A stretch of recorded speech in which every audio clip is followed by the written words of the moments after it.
Gente, tudo bem?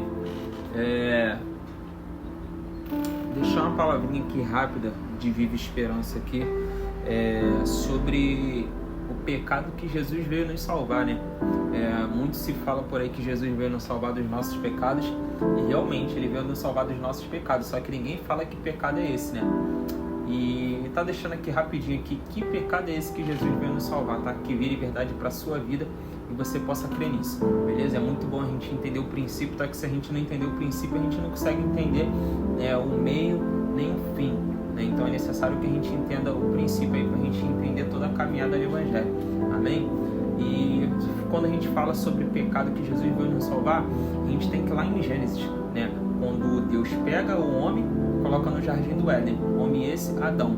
Então quando Adão ele é colocado lá no jardim do Éden, Deus dá uma ordem para ele: comerás livremente de todo fruto, né, que está no jardim, mas do fruto do conhecimento do bem e do mal, dele não comerás, porque no dia em que dele comeres, certamente morrerás.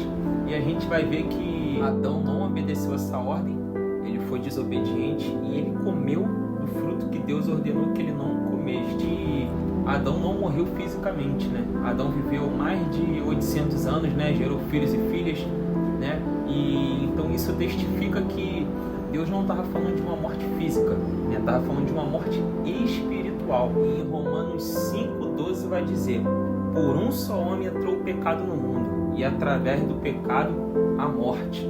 Então é desse pecado que o Cristo veio nos salvar, tá? Da morte espiritual. Antes, sem Cristo, a gente estava desligado de Deus. Então fosse necessário que ele fosse crucificado na cruz do Calvário, tá? Para que a gente pudesse ter vida no Espírito. Antes, sem Cristo, a gente estava sem vida no Espírito. E por que dizem que ele salvou dos nossos pecados? Porque a gente é da descendência de Adão, né?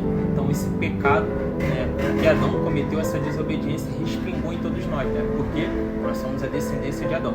Então que isso possa virar verdade na sua vida, tá? Que você creia nisso e que assim seja. Amém? Até o próximo vídeo.